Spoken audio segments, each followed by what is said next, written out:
Hi, sweeties. How are you doing? Welcome to Nine Sim, and thank you all so much for all the love and support. Hope you all are doing great. There is this video. I'm like, it's all over. People reacting to it, talking about it. And now let me tell you something. Most times when I see white women come out to do some certain things, especially when they start telling you it's been years ago that they did it, that they are changed people, that they have grown and all that, and they have learned their lesson and the rest of it. I mean, it's really amazing how people probably 10 years ago, come on Twitter, then it was Twitter, now X, right? Come on Twitter, rant, and say so many words, this is things about Black people. And then I don't even know how people dug that out, you know? And then she's all out crying, saying that, she has grown and she's sorry and the rest of it. Now, let me tell you something. Most white women always have this kind of story to tell, especially when they catch them, or when one of the things they did back then surfaced online. They are so lucky that they will tell you that it was probably that they are grown now. It was like their starting point, and they couldn't, they were naive and they did not know a lot, right? Black people do not get that chance to explain what happened. So she actually rendered an apology. And the apology she rendered, it's really amazing how white people are also the one taking the apology, that she apologized to Black people. Like, can you people dissociate yourself from this conversation? Let's get into it. All right, you guys, I have had a lot to say about accountability lately and how important it is and how far it can go. And I feel like I'm not taking my own advice. Obviously, by now, you guys have seen the tweets that are circulating around. They unfortunately are not fake. Those are real tweets, like real things that I said. First of all, I want to acknowledge that I feel the same way about them that you do. I think they're so disturbing, they're wrong, they're horrible, and they're disgusting. Of course, I do appreciate the people who are coming to bat for me and like saying like, it was so long ago and like she's grown and stuff, but like honestly, it doesn't fucking matter. Like it literally does not matter. They are horrible. I want to talk about particularly the Trayvon Martin, George Zimmerman situation. Try not to be so emotional because I don't want it to seem like it's like a sympathy thing at all. I also don't want to blame anybody else at all. And so I'm trying like to be really careful about that. I just want to explain like and give some context into like my mindset at the time, because I have seen like some comments today that are like, well, no shit, she's racist, like white nepo baby, like a little like spoiled brat, like, and that was not my situation. And my parents were addicts, so I was adopted by my grandparents when I was like 10, and I grew up with them from that point on. And as is true for a lot of grandparents, they're a little bit less progressive than a lot of us are now.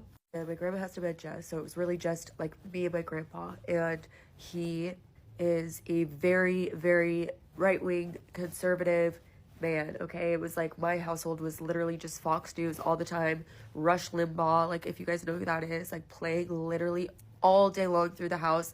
And that was just like the only thing ever that I had been exposed to. A lot of you guys have also seen my mom's Twitter because she was responding back and forth about the Trayvon Martin situation, and I just should have known better. I know her, and I should have known that she is not somebody that I take any sort of political insight from at all. Again, sometimes you like have these people that you like put on a pedestal and you think everybody older than you is smarter than you and knows everything, and they do not. Truthfully, it took me a really long time. Like, I know some of the tweets I was like 18 and people are like, yeah, like she was old enough to know better. And like, honest to God, you guys, it wasn't until like even after college that I really started to like shift my way of thinking. And there are people in my life who I might have looked up to forever who I do not agree with. And I think it's amazing now that people are like learning earlier on about politics and like forming their own opinions outside of like what their parents think or what they're hearing or whatever it is. But that just wasn't the case for me. Whatever I heard, I passed on. I'm sorry, very, very sorry to anybody who is hurt by the tweets, because obviously they are very hurtful. Like a lot of it is just like what, like why would I even say that? And I apologize for not having said something sooner. I just felt like I was getting these messages from people who like were hurt by them, and I felt like by bringing more attention to it, I was just going to be hurting more people, and that was not the right mindset. I should have said something sooner, and I would never let something go this far again. Like, I love you all so much, and obviously I know that there are some people who are just like not gonna care for me anymore, and like I understand that. I need you to know that like is not how I think, that is not what I believe, and I am 27 years old now. I've had so much time to like learn and grow and like formulate my own opinions, and they are nothing like they were when I was 17, 18 years old. Obviously by now you guys have seen the tweets that are circulating around. They unfortunately are not fake. Those are real tweets, like real things that I said. That Kid Rock is hot exited your bio real quick, didn't it? It did. Who told you to do that? Was your team? For the optics, before the apology? Listen, them tweets was brutal, by the way. Oh my God. You think Zimmerman was justified? Wow. Listen, you trying to convince people on the internet today, apologize, I guess, so people can accept it. I don't accept it, by the way. But you trying to convince people you're not racist. Why? It's a waste of goddamn time. Like I said, didn't you just say Kid Rock is hot? You told that man Clinton Kane, I don't know how long ago, let me not get the dates wrong before he eat me up with the Google Calendar and stuff. You told that motherfucker, what, a year ago? 2 years ago? Shit, that you wanted to fuck Kid Rock. Kid Rock is a raging racist. You think Kid Rock is hot, baby? Kid Rock look like he smelled like a hermit crab.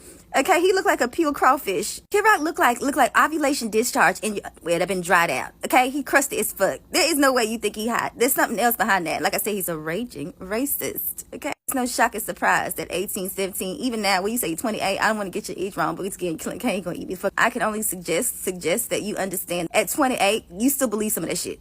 So you trying to get on the internet and convince black people you're not racist, a waste of goddamn fucking time, okay? And by the way, you telling us that make me even look at you even more sideways, okay? Because you do still have these sentiments inside of you, okay? And like I said, you say you want a raging racist just yesterday. Clinton Kane, don't eat my ass up. I know it wasn't technically yesterday, but still, okay? That's like me. Look, imagine I'm a white lady, okay? Imagine me a white lady, right? And I go and tell somebody, you know what? I would fuck David Duke. Okay? David Duke is hot. And then I come to you right in your face like, I ain't racist though. What? I'm not racist today, though, even though yesterday I had it in my bio. Anyways, I don't have much for you. Maybe other black people can educate you. We're going to expect your apology and listen to you, but I'm not. Okay, I just wanted to come out and point out that Kid Rock is not fucking hot, okay? That motherfucker look like a cluster of tonsil stones, okay? You know, I remember when the verdict for George Zimmerman came in and how devastated I was. Like, even now, I'm getting goosebumps. And I was lucky enough to be surrounded by so many amazing young black activists for the founding weekend of Black Youth Project 100. And here we are, you know, a group of 18, 19, 20-year-olds sitting in a conference room, watching the verdict come in and just being devastated. I think a little of us had a little hope that maybe justice would show its face. And when it didn't, we made this statement. To the family of brother Trayvon Martin and to the black community, may this statement find us in the spirit of peace and solidarity. We know that justice for black life is justice for humanity. Our hope and community was shaken through a system that is supposed to be built on freedom and justice for all. We are all your sons and daughters. We are the marginalized and disenfranchised. We are 100 next generation leaders. We are the Black Youth Project, Beyond November movement. We see the hopelessness of a generation that has been broken, trying to find its place in this world. We understand that we need to turn anger into action and pain into power. I say all of this to say, I am sick and tired of influencers who have made a platform off of exposing and talking about their lives and being able to articulate when they have been harmed. But when it's time to face the fact of the harm they've inflicted on other communities, especially as something as devastating as the unaliving of a young black man who his only crime was being black and walking in his neighborhood,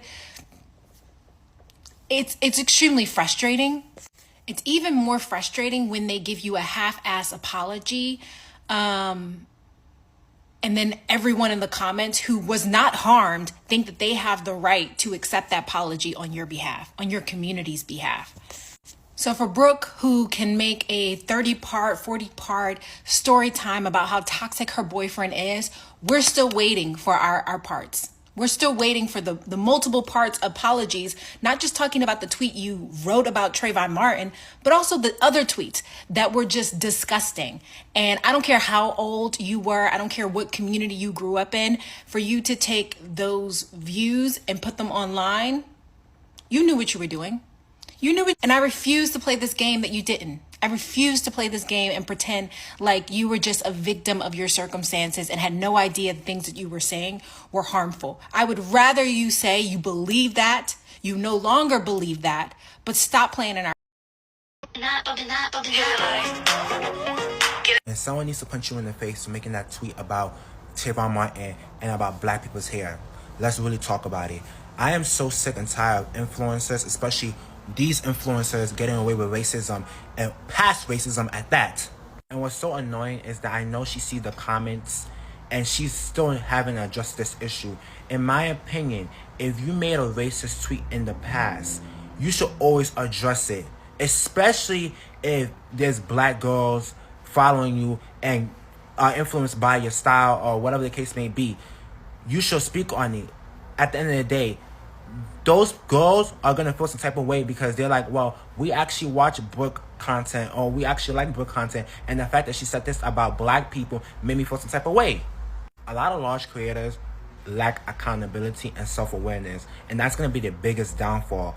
You said something so egregious that I personally would stop watching your content. I would have blocked you, personally, me. It's just distasteful, and the fact that Trayvon Martin lost his life and you decide to come out saying that Zimmerman did what he did and it was justified is quite literally disgusting. You need to do better, and you need to reevaluate how you think and how you move. I said what I said. So as somebody who was just last month in a weird fucking internet beef with a white presenter and creator that has a huge following on this app, where their apology was accepted by a bunch of white people on my behalf, I want to talk about this Brooke Schofield thing a little bit and just discuss my thoughts in general. So a ton of my mutuals have had amazing takes. That is why we are mutuals, lol. But I just wanted to throw my hat in the ring and just relate it to what I do, the podcast that I have, and my just general thoughts about the infantilization of white people, specifically white women and their BS. First of all, Brooke, you were 17, but so is Trayvon Martin. Do you see what I mean? Here's the issue that I get. Like, white people, when they make racialized, marginalized, oppressive mistakes, are always children, even when they're elderly. Okay? But when it comes to black people, we never even get a chance to be children. Tamir Rice, hello, Trayvon, obviously, which is very related to this situation. Emmett Till, I mean, the list goes on and on. We are never, ever able to be people who make mistakes. We are never, ever able to hide behind the innocence of youth. I think what really mainly pisses me off about this conversation is that so many of big white creators on any app who are successful in the social media space have had this happen before. Old tweets surface, racist shit was said, and their white fans want to sweep it away. This is a constant situation that I've found myself in because I'm a zillennial, so I've been on the internet. I grew up with the internet, so there's been a lot of people that I've had to throw to the wayside because of their racist ass uncoverings later on. This is an experience that a lot of BIPOC individuals who love to consume media on the internet end up having to face at one point or another. And so it just pisses me off that all these white creators go through a racist phase, which is odd that that's normalized, but then are instantly forgiven when that racist phase is uncovered, but somehow no white people are racist. And when we talk about racist bullshit and racist ideologies and racist talking points and all of that stuff, it's instantly minimized when we call it out.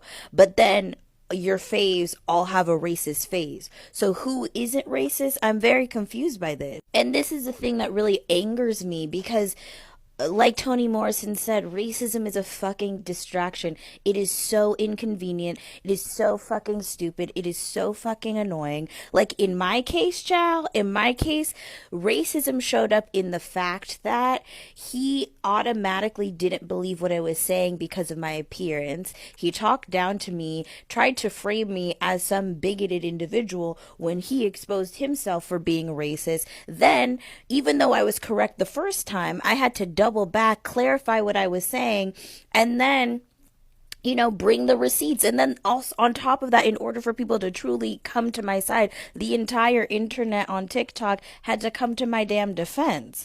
How annoying and how much of a waste of time was that? And that was all based on his racialized perception of me, and that I definitely couldn't have been correct because of how I looked when I was in the first video.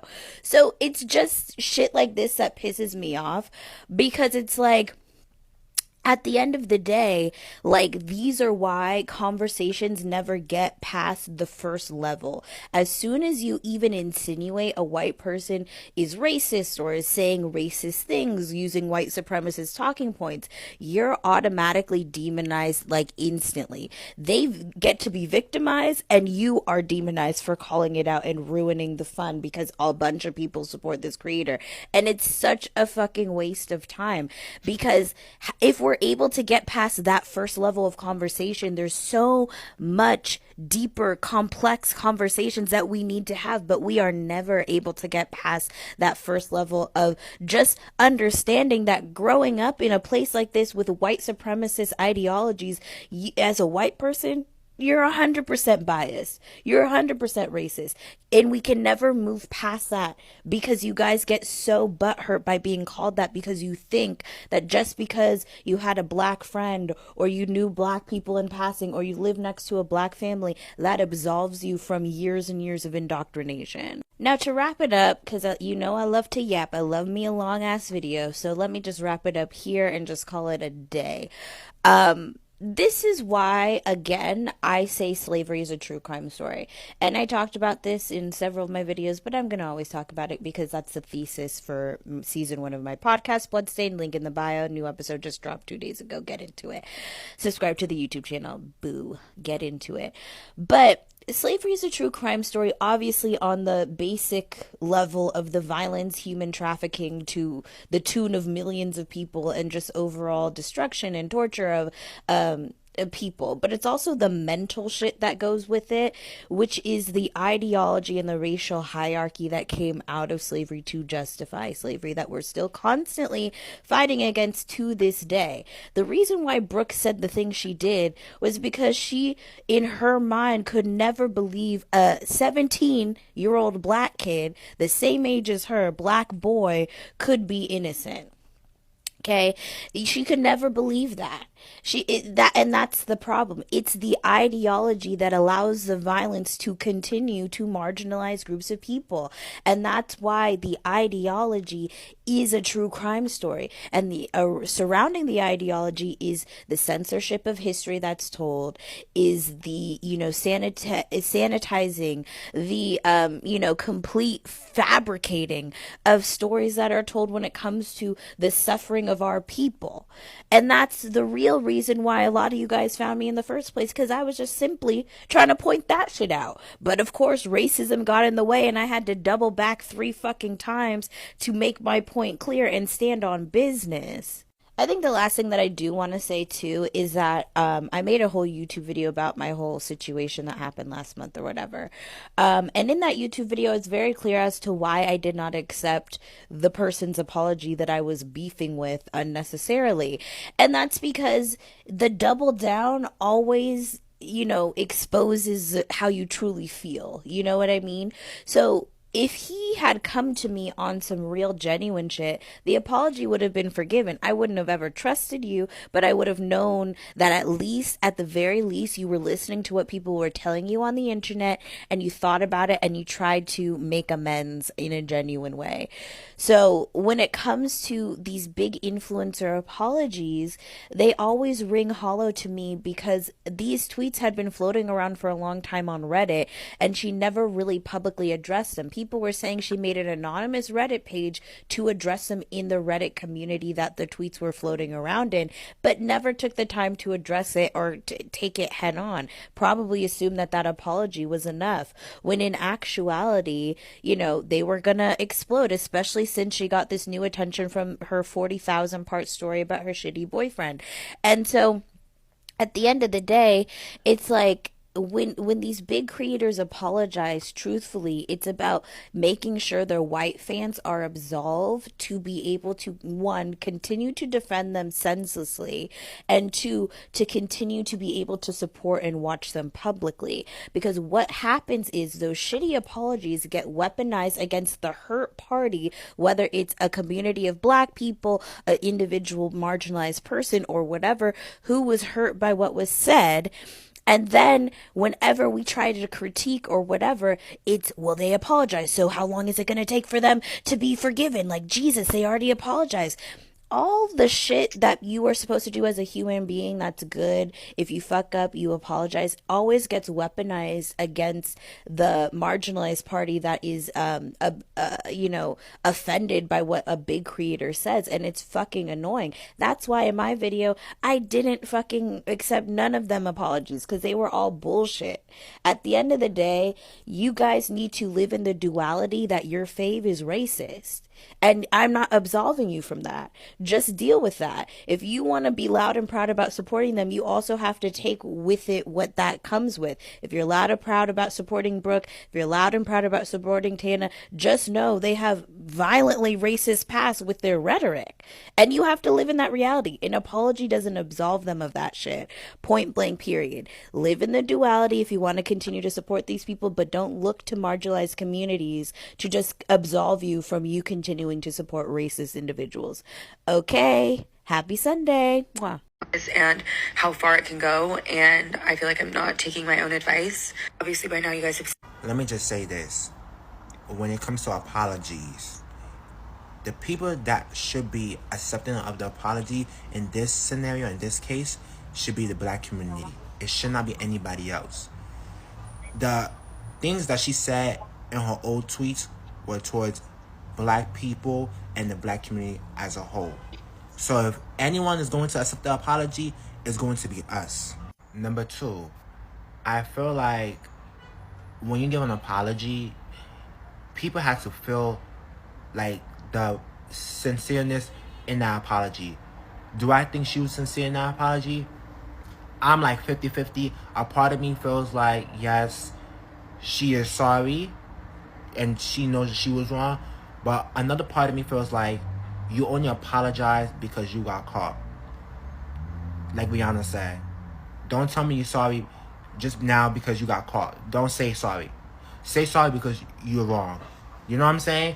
I don't like when people say sorry because they got caught in their action or they got caught red-handed. Don't do that. Actually say sorry because you genuinely mean it.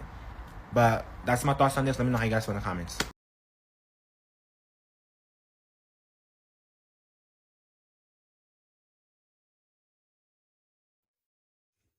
So this is all I got from this video, and sincerely speaking, it's really crazy how every time we wake up to some nonsense that in the end, you see them come out to apologize that it was a mistake, and you get to hear like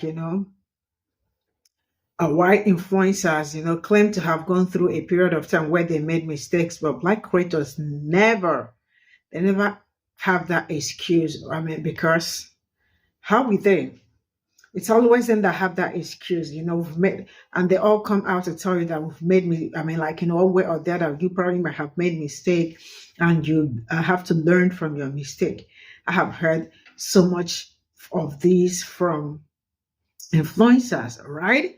Now, this was the tweet she tweeted years back. The truth is that I am not even going to defend anybody because I cannot be defending anybody this time around. And I feel like nothing really changed about them. But the fact that she's already in there, like she's an influencer and she's like, in the face of the world, and there are some things she's supposed she really has to mind what she say and all that, But I feel like she's still the same. Nothing really changed. And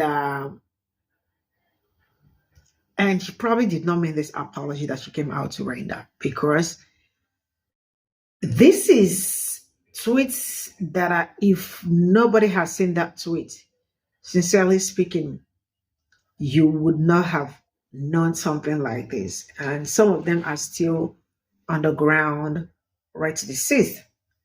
And I keep asking this, Why is it that all their targets are usually towards Black people and other people of color? Because she also tweeted some certain things about other people of color, but her major concern or her major focus was Black people.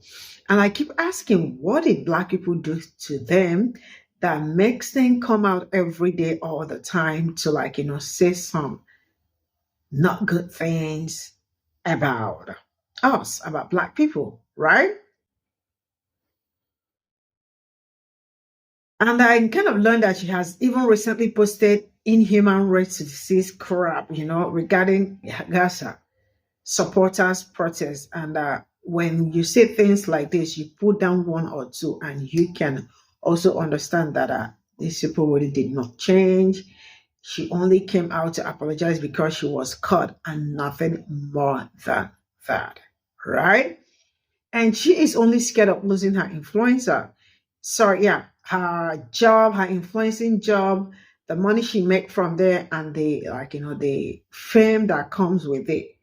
But if you ask me deep down, I am going to tell you that I do not think that she is kind of sorry.